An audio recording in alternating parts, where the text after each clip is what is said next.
رب العالمين والصلاة والسلام على سيد الأنبياء والمرسلين وعلى آله وأصحابه أجمعين أما بعد أعوذ بالله من الشيطان الرجيم بسم الله الرحمن الرحيم سبحان الذي أسرى بعبده ليلا من المسجد الحرام إلى المسجد الأقصى الذي باركنا حوله لنريه من آياتنا صدق الله مولانا العظيم اللهم صل على سيدنا محمد وعلى آل سيدنا محمد وبارك وسلم۔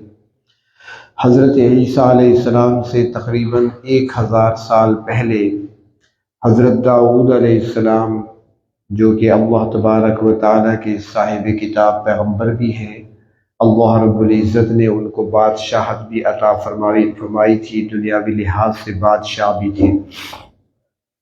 انہوں نے اس شہر کا نام جس میں مسجد اقصیٰ ہے، جسے بیت المقدس کہا جاتا ہے اور بیت المقدس بھی کہا جاتا ہے، اس شہر کا نام انہوں نے یروشلم رکھا تھا۔ یروشلم کا جو نام آپ دیکھتے اور پڑھتے ہیں، یہ حضرت داؤد علیہ السلام نے اس کا نام رکھا تھا۔ اور پھر اس کے بعد جیسے کہ پہلے میں نے عرض کیا کہ 2 مرتبہ یہود پر بطور سزا کے بادشاہوں کو مسلط کیا گیا تھا، تو دوسری مرتبہ جب بخت نصر نے اسے تباہ کیا تھا، اس شہر کو، مسجد اقصیٰ کو بھی گرا دیا تھا، مسمار کر دیا تھا، اور انہوں نے بخت نصر اور اس کی فوجوں نے پورے شہر کو ویران کر دیا تھا۔ اور پھر 150 سال کے بعد رومیوں نے جب اس شہر کو بسایا اور اسے آباد کیا تو رومیوں نے اس کا نام ایلیا رکھا، تو اس شہر کو پھر ایلیا کہا جانے لگا۔ حضرت عیسیٰ علیہ السلام سے قبل کے یہ واقعات ہیں، اور یہ وہ شہر ہے جس کو قرآن حکیم نے بھی مقدس کہا ہے۔ قرآن حکیم میں جہاں کہیں بھی فلسطین کا یا مسجد اقصیٰ کا ذکر آیا ہے، بیت المقدس کا ذکر آیا ہے، تو قرآن حکیم میں اللہ تبارک و تعالیٰ نے اس شہر کے نام کے ساتھ، اس کے ذکر کے ساتھ برکتوں کا تذکرہ بھی ساتھ فرمایا ہے۔ یعنی جہاں بھی قرآن پاک میں ذکر ہے وہاں پہ فرمایا کہ یہ برکتوں والی سرزمین ہے، اس زمین میں اللہ نے برکتیں رکھ دی ہیں۔ نبی اکرم صلی اللہ علیہ وسلم کے واقعہ معراج کو اللہ رب العزت نے بیان فرمایا، یعنی سفر معراج کا پہلا حصہ مسجد الحرام سے مسجد اقصیٰ تک جو پہلا سفر تھا معراج کا، اس کا تذکرہ 15ویں پارے میں سورۃ بنی اسرائیل کی پہلی آیت میں اللہ تعالیٰ فرماتی ہے، سبحان الذی اسری بعبدہ لیلا من المسجد الحرام الی المسجد الاقصیٰ، یعنی پاک ہے وہ ذات جو لے گئی راتوں رات اپنے بندے کو مسجد الحرام سے مسجد اقصیٰ تک۔ آگے کیا فرمایا کہ مسجد اقصیٰ کیا ہے؟ فرمایا الذی بارکنا حولہ، وہ مسجد اقصیٰ جس کے ارد گرد برکتیں ہم نے رکھ دی ہیں، یعنی برکتوں والا شہر ہے اور برکتوں والا مقام ہے جہاں پر مسجد اقصیٰ ہے۔ میں نے جمعہ میں تھوڑا اشارہ دیا تھا خطبہ جمعہ میں کہ مسجد اقصیٰ جو ہے اس کا ذکر قرآن حکیم میں مسجد کے نام سے ہی آیا ہے کہ یہ مسجد ہے، تو در حقیقت سلیمان علیہ السلام نے جو تعمیر فرمائی تھی عمارت، وہ مسجد ہی تھی، اور اس کو معبد سلیمانی کہا جاتا تھا، یعنی سلیمان علیہ السلام کی عبادت گاہ، عبادت خانہ، مسجد۔ اور یہ جو کہتے ہیں کہ وہاں پر ہیکل سلیمانی تھا، ہیکل کہتے ہیں دربار کو، محل کو، رہائش گاہ کو، تو وہاں پر سلیمان علیہ السلام کی رہائش گاہ یا محل یا دربار نہیں تھا، وہاں پر سلیمان علیہ السلام نے اللہ کا گھر تعمیر کیا تھا، معبد، عبادت خانہ وہ تعمیر کیا تھا، اسی عبادت خانے کو مسجد کہا جاتا ہے۔ حضرت داؤد علیہ السلام پہلے حکمران تھے جنہوں نے 33 سال حکومت کی ہے، اور ان کے بعد سلیمان علیہ السلام ان کے بیٹے ہیں جب بادشاہ بنے تھے تو اللہ تبارک و تعالیٰ نے عظیم بادشاہت عطا فرمائی تھی، تو انہوں نے انسانوں سے بھی کام لیا تھا، جنات سے بھی کام لیا تھا، اور اس عظیم الشان مسجد کی بنیاد رکھی تھی اور اس کی تعمیر فرمائی تھی، اور 39 سال تک حضرت سلیمان علیہ السلام دنیا پر بادشاہت کرتے رہے ہیں۔ تو یہ جو مسجد اقصیٰ ہے یہ مسجد ہی ہے، اور قرآن حکیم میں اس کو مسجد ہی کہا گیا ہے۔ تو اللہ تبارک و تعالیٰ نے قرآن حکیم میں صرف اس مقام پر نہیں بلکہ جہاں بھی اس ارض کا، اس زمین کا ذکر آیا ہے، اس خطے کا ذکر آیا ہے، اللہ تبارک و تعالیٰ نے ہر جگہ اسے بابرکت اور پاکیزہ ہی فرمایا ہے۔ اسی طرح برکت کو بھی سمجھے کہ برکت دو طرح کی ہے، ایک ظاہری برکت ہے، ایک باطنی برکت ہے۔ ظاہری طور پر بھی لوگ گواہ ہیں آج بھی، اور تاریخ کے اندر بھی آج کے لوگ بھی جو وہاں گئے ہیں یا جنہوں نے دیکھا ہے وہ گواہی دیتے ہیں، اور تاریخ بھی اس بات پر گواہ ہے کہ اللہ تبارک و تعالیٰ نے اس سرزمین یعنی فلسطین کی سرزمین میں جو برکت رکھی ہے وہ ایسی برکت ہے کہ جو سبزہ یہاں آپ کو ملے گا وہ دنیا میں کہیں اور آپ کو نہیں ملے گا۔ جو وہاں پہ پیدا ہونے والے پھلوں کے اندر اللہ نے لذت رکھی ہے وہ دنیا کے کسی پھل میں آپ کو لذت نہیں ملے گی۔ اب دنیا میں دیکھیں سب سے زیادہ وہاں پر پھل زیتون کی شکل میں ہوتا ہے۔ اب ساری دنیا میں زیتون مختلف ملکوں میں پیدا ہوتا ہے، لیکن ساری دنیا کا زیتون ایک طرف، فلسطین کا زیتون دوسری طرف، اس کا اپنا ذائقہ، اپنا لذت، اپنی لذت، اپنا مزہ ہے۔ کھیتی باڑی ہو، فصل ہو، باغات ہو، سبزہ ہو، ہر چیز وہاں کی ایسی ہوتی ہے کہ اللہ نے ان میں خوب برکت رکھی ہے۔ اور دوسری چیز وہاں پر روحانی برکتیں ہیں۔ روحانی برکتیں بھی اللہ تبارک و تعالیٰ نے اس خطے میں بہت زیادہ رکھی ہیں۔ جو لوگ وہاں پہ رہتے ہیں ان پر ان برکات کا یہ اثر ہے کہ دنیا میں کہیں بھی آپ کو ایسے با اخلاق لوگ نہیں ملیں گے جیسے کہ فلسطین کے رہنے والے۔ آپ چونکہ دور رہتے ہیں، ہم بھی دور رہتے ہیں، جنہوں نے دیکھا ہے، جو ان سے ملے ہیں، وہ کہتے ہیں ان کے کسان اور کاشتکار تک ایسے با اخلاق ہے کہ ہمارا کوئی پڑھا لکھا بھی اتنا با اخلاق نہیں ہو سکتا جتنا وہاں کا عام مزدور آپ کو اخلاق والا ملے گا۔ ان کے اندر کی پاکیزگی ہے، ان کے اندر اللہ تبارک و تعالیٰ نے برکتیں رکھی ہیں، ان کے اندر غیرت رکھی ہے، ان کے اندر حمیت رکھی ہے۔ اب دیکھ لیں کئی نسلیں گزر چکی ہیں لیکن وہ ڈٹ کر کھڑے ہیں، ایسی غیرت اللہ نے دی ہے، ایسی برکت اللہ نے دی ہے۔ ابھی جو وہاں کے سابق وزیر اعظم بھی تھے، حماس کے لیڈر ہیں، اسماعیل ہانیہ لیڈر ہیں ان کے، ابھی پرسوں خبر آئی کہ ان کے گھر پر بم گرائے گئے جس میں ان کے گھر کے بیٹے، بیٹیاں، پوتے، نواسیاں، جن کی تعداد 14 ہے، 14 جنازے ایک گھر سے نکلے ہیں، لیکن مجاہد پھر بھی ڈٹا ہوا۔ اس کو جو بیان آیا وہ بیان بھی ایسا آیا کہ ہم نے جان اپنی نہیں ہے، اللہ کی دی ہوئی امانت ہے، لے لی ہے تو ہمیں اس پر غمگین نہیں ہونا چاہیے۔ ایسی اللہ نے جرت بھی ان کو دی ہے، اور وہ حافظ قرآن بھی ہیں، رمضان میں تراویح بھی خود پڑھاتے ہیں۔ اللہ نے ان کو ایمانی دولت سے بھی نوازا ہے۔ آگے میں عرض کروں گا حدیث شریف میں ان کی جو فضیلت بیان کی گئی ہے ان لوگوں کی، تو وہ بھی عرض کروں گا۔ تو اس سرزمین میں اللہ تعالیٰ نے ہر لحاظ سے برکتیں رکھی ہوئی ہیں، روحانی برکتیں بھی ہیں اور ظاہری برکتیں بھی ہیں۔ اللہ تبارک و تعالیٰ سورۃ مائدہ میں فرماتی ہے کہ حضرت موسیٰ علیہ السلام نے اپنی قوم سے فرمایا تھا جب اس شہر میں داخلے کا وقت آیا تھا کہ یا قوم ادخلوا ارض المقدسۃ التی کتب اللہ لکم۔ حضرت موسیٰ علیہ السلام نے فرمایا تھا، سورۃ مائدہ میں ہے، اپنی قوم سے فرمایا تھا اے میری قوم اس سرزمین میں داخل ہو جاؤ جو مقدس ہے، پاکیزہ ہے، اللہ نے تمہارے لیے تکوینی طور پر لکھ دی ہے تمہارے مقدر میں، اس میں داخل ہو جاؤ۔ تو حضرت موسیٰ علیہ السلام نے بھی صرف اس کو زمین نہیں فرمایا، سرزمین نہیں فرمایا، خطہ نہیں فرمایا، شہر نہیں فرمایا، بلکہ ارض مقدس ہی فرمایا ہے۔ اسی طرح سورۃ انبیاء میں حضرت ابراہیم علیہ السلام کا تذکرہ ہے۔ حضرت ابراہیم علیہ السلام جب بادشاہ کے سامنے ڈٹ گئے، قوم کے سامنے ڈٹ گئے، توحید کا پرچم بلند کیا، ان کے بت خانے میں جا کر، ان کے معبد میں جا کر ان کے جھوٹے خداؤں کے ناک کان کاٹ دیے تھے، ان کو ٹکڑے ٹکڑے کر دیا تھا، تو بالآخر انہوں نے، بادشاہ نے اور قوم نے حضرت ابراہیم علیہ السلام کو آگ میں ڈالنے کا فیصلہ کیا اور بالآخر آگ جلائی گئی۔ حضرت ابراہیم علیہ السلام کو آگ کے شعلوں کے سپرد کیا گیا، اللہ تبارک و تعالیٰ نے ان کے لیے آگ کو گلزار بنا دیا۔ یہ سارا واقعہ تفصیل کے ساتھ آتا ہے۔ تو پھر حضرت ابراہیم علیہ السلام کو وہاں سے ہجرت کرنے کا حکم ملا، اور حکم ملا کہ تم اب جانا کہاں ہے؟ فرمایا ارض فلسطین کی طرف جانا ہے۔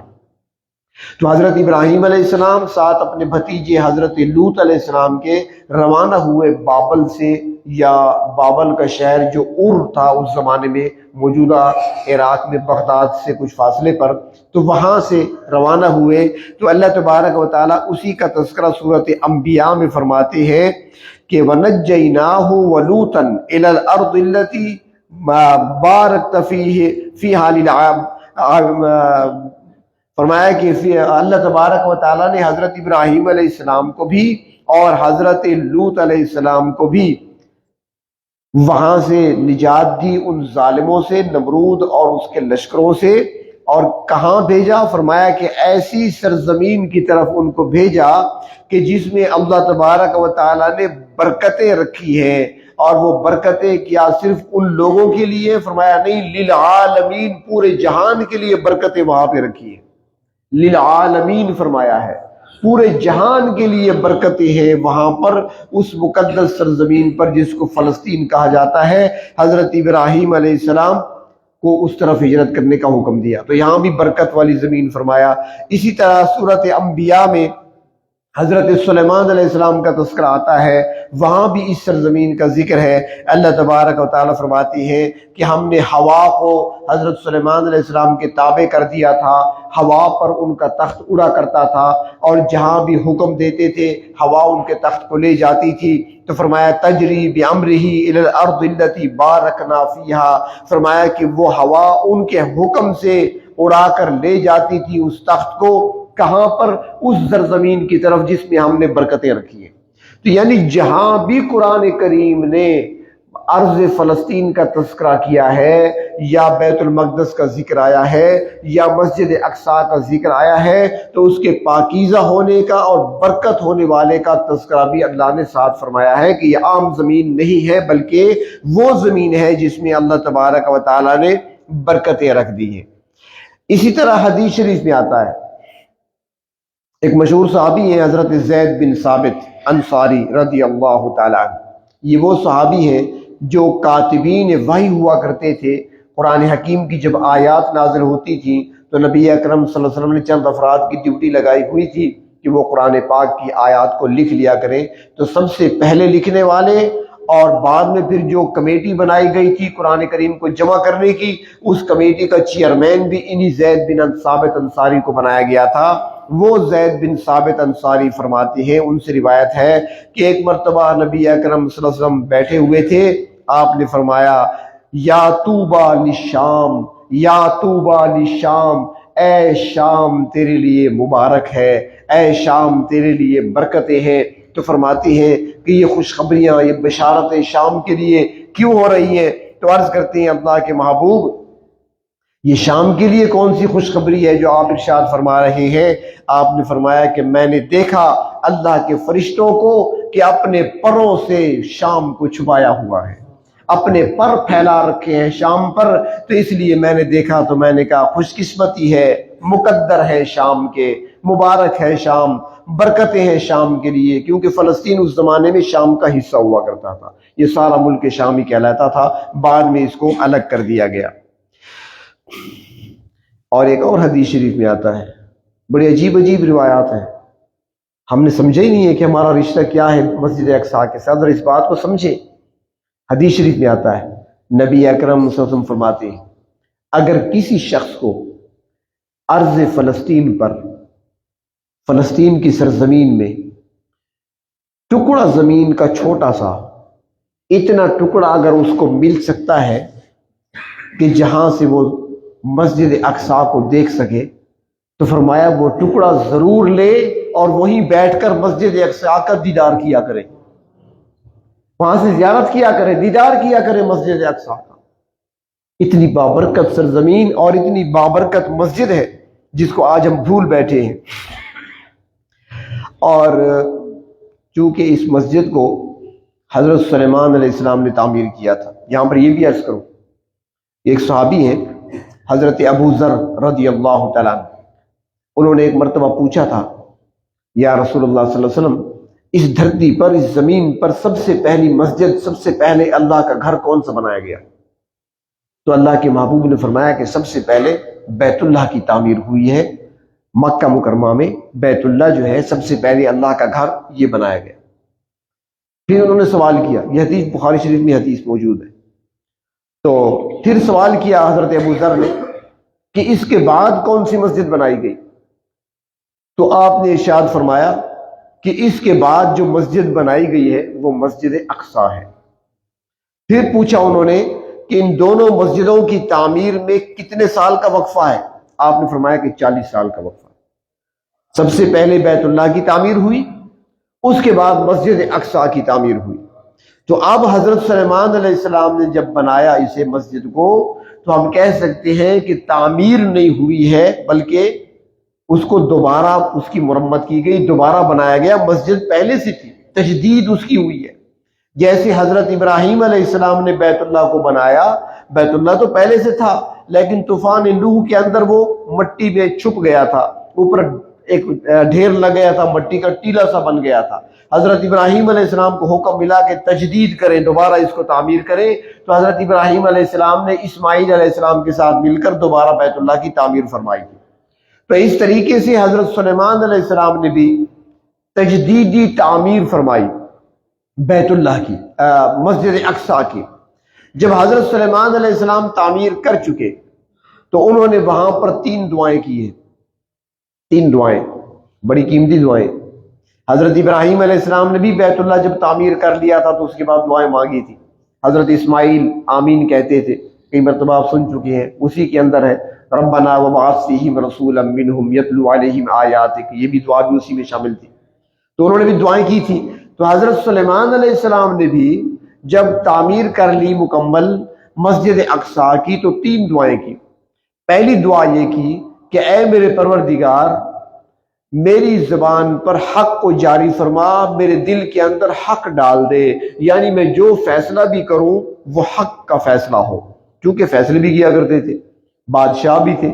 میں جو فیصلہ کروں اللہ وہ حق کا فیصلہ ہو، میں اس سلطنت کو، حکومت کو، اس نظام کو اگر چلاؤں تو اے میرے پروردگار وہ آپ کی رضا کے مطابق ہی چلاتا رہوں۔ یہ پہلی دعا۔ دوسری دعا فرمایا اے میرے رب، مجھے ایسی حکومت عطا فرما جو میرے بعد کسی کو نہ ملے، ایسی حکومت مجھے عطا فرما جو میرے بعد کسی کو نہ ملے۔ دنیا جتنی بھی ترقی کر لے وہ حکومت آج بھی کسی کو نہیں مل سکتی جو حکومت سلیمان علیہ السلام کی تھی۔ پرندوں پر حکم چلتا ہے، ہواؤں پر حکم چلتا ہے، پرندوں کی بولیاں سمجھتے ہیں، زمین پر رینگنے والی چونٹی کی پکار کو بھی سن لیتے ہیں۔ وہ حکومت کس کو ملی ہے بعد میں؟ تو دوسری دعا یہ ہو گئی۔ تیسری دعا بڑے کام کی ہے، ذرا توجہ سے سننا اور اسی سے سمجھیں مسجد اقصیٰ کی فضیلت کو۔ فرمایا میرے پروردگار، مسجد میں نے بنائی ہے، آپ کا گھر میں نے بنایا، آپ کی عبادت کے لیے بنایا، مسجد اقصیٰ کی تعمیر ہو گئی۔ اے میرے رب، اب جو بھی شخص اس مسجد میں آ کر اللہ خالصتاً آپ کی رضا کے لیے نماز پڑھے اور پھر جب یہاں سے باہر نکلے تو اللہ وہ اس حال میں نکلے کہ وہ ایسا ہو جیسا آج ہی دنیا میں آیا ہے، اس پر ایک بھی گناہ باقی نہ ہو، گناہوں سے پاک ہو کر نکلے۔ یہ تیسری دعا بھی فرمائی۔ اللہ کے محبوب امام الانبیاء رحمت کائنات صلی اللہ علیہ وسلم فرماتے ہیں کہ پہلی 2 دعائیں تو سلیمان علیہ السلام کی قبول ہو گئیں، ساری دنیا جانتی ہے۔ فرمایا میں یقین کرتا ہوں کہ تیسری دعا بھی ان کی ضرور قبول ہوئی ہوگی، یعنی جو بھی جائے گا 2 رکعت پڑھے گا وہاں سے ایسا نکلے گا جیسے ماں کے پیٹ سے ابھی پیدا ہوا ہے، کوئی گناہ اس نے کیا ہی نہیں ہے۔ اور حضرت عبداللہ ابن عمر رضی اللہ تعالی عنہما جایا کرتے تھے، سینکڑوں میل کا سفر کر کے حجاز سے، مدینہ سے چل کر جاتے تھے فلسطین، مسجد اقصیٰ جاتے تھے، 2 رکعت نماز پڑھتے، پھر باہر نکلتے، سیدھا واپس آتے، نہ کسی سے بات کرتے، نہ ٹھہرتے، یہاں تک کہ پانی بھی نہیں پیتے تھے، اور دعا کیا کرتے تھے، اے میرے پروردگار آپ جانتے ہیں کہ لمبا سفر کر کے صرف یہاں پر نماز پڑھنے کے لیے آیا ہوں، اللہ خالصتاً آپ کی رضا کے لیے میں نے نماز پڑھی ہے، اب واپس جا رہا ہوں، میرا اور کوئی کام نہیں، اے اللہ مجھے سلیمان علیہ السلام کی دعا کا مستحق بنا دے، جو دعا مانگی تھی مجھے اس کا مستحق بنا دے کہ نماز پڑھ کے نکلوں تو ایسا ہو کہ میرے اوپر کوئی گناہ باقی نہ ہو۔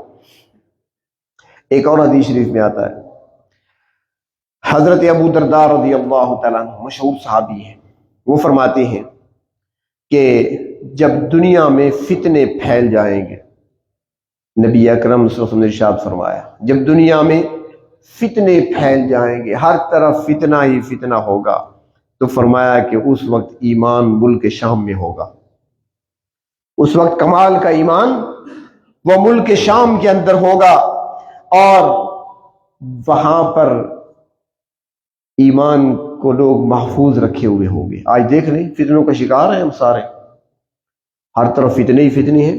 ہمارے لیے موبائل کا فتنہ کیا کم ہے؟ صبح سے لے کر شام تک دنیا و مافیا کو ہوش ہی نہیں ہے، کسی کو کسی اور طرف دھیان ہی نہیں ہے، کوئی مر رہا ہے، کوئی جی رہا ہے، کوئی بیمار ہے، کوئی خوشی ہے، کوئی غمی ہے، کسی کو پرواہ ہی نہیں ہے، بس بیٹھے ہیں لے کر صبح سے شام تک اور شام سے لے کر صبح تک۔ تو یہ فتنے ہیں، شیطانی فتنے اور کئی پھیلے ہوئے ہیں۔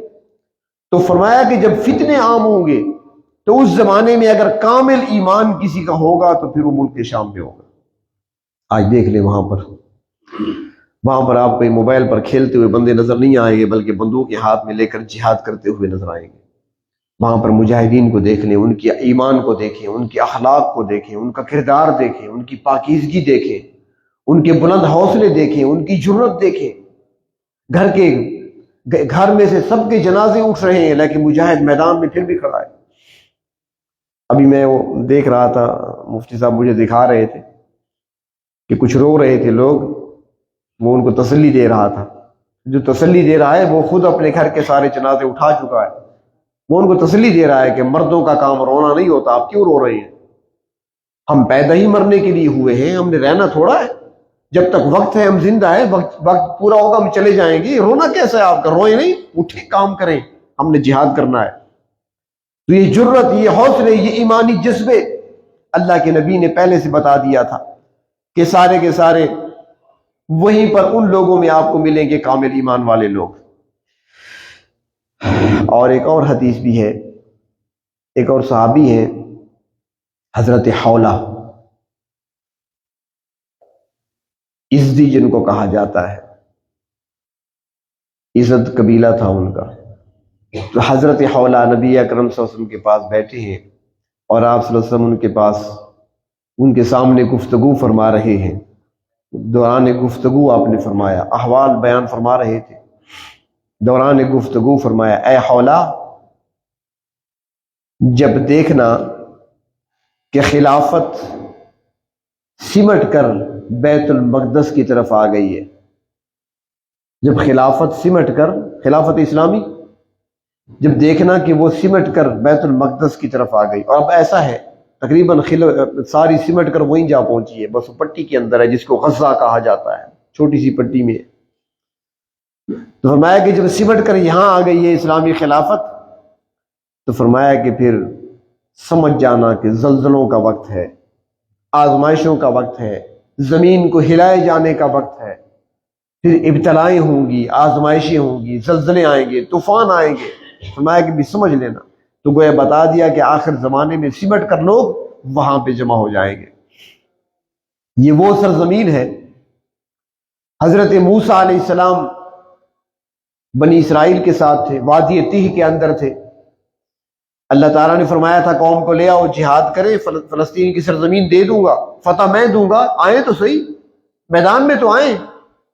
وہ آئے، انہوں نے دیکھا سامنے تو مضبوط قوم ہے، کہنے لگے اے موسیٰ انت وربک فقاتلا، اے موسیٰ ہم تو تماشے دیکھنے والے ہیں، ہم لڑنے والے تھوڑے ہیں، لہذا آپ جا کر لڑیں، ہم تو نہیں لڑتے۔ تو اللہ تعالیٰ نے پھر سزا دی اور 40 سال تک وادی کے اندر سرگرداں رہے، گھومتے رہے اسی وادی کے اندر۔ تو اسی کے اندر حضرت موسیٰ علیہ السلام کی وفات کا وقت آ گیا، اسی وادی تیہ کے اندر تھے۔